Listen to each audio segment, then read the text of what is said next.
Jezabel Sagon o mas kilalang bilang legal na sana. Ngayon, nagkabaliktaran. Siya pa pala ang magiging kabit dito kay babae. Kahit dininay mismo ni Benny sa pangalawang interview na hindi umano pala siya kasal, gawa-gawa lamang yun, scripted lamang yun.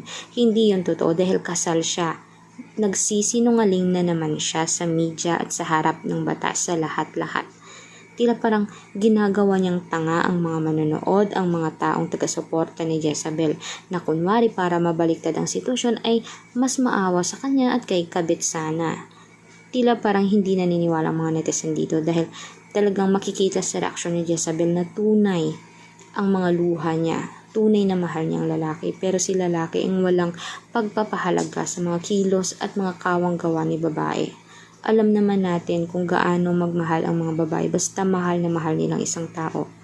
Gayon naman pinaglaruan lamang siya kaya dapat lamang nakasuhan siya at bigyan siya ng mismong leksyon. Itatanggal sa trabaho at tuluyang mawala sa serbisyo at bahala sila paano mag-umpisa mula sa simula habang hindi pa umuusad ang kaso. Yun talaga ang pinakahihiling ni Jezabel Sagon na sana ay mabigay mismo ni Idol Raffy Tulfo at sa tulong ng ibang mga tutulong pa sa kanya.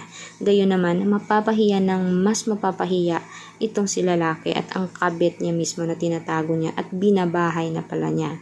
Nagsasama silang dalawa na bilang tunay na talaga na mag-asawa. Kaya ano masasabi niyo dito mga kanetizen? I-komento niyo sa baba ang inyong mga opinion at huwag kalimutan mag-subscribe, i-click ang notification bell at i-share ang ating videos on public. Maraming salamat mga kanetizen.